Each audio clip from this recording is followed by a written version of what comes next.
So let me create our next class as working with if example 2 public static void main. Let me grab the scanner piece. I'm going to make some changes. Enter sales 1.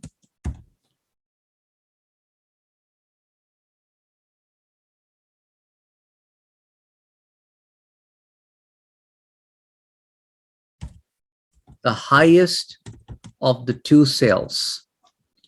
Now, guys, can you also check to see if also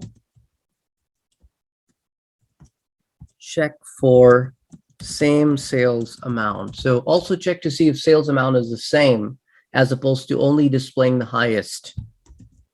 Now, this is where the else if comes in. Now we have more than 2 cases. If sales 1 is less than sales 2, then sales 2 is higher. Otherwise, they're exactly the same.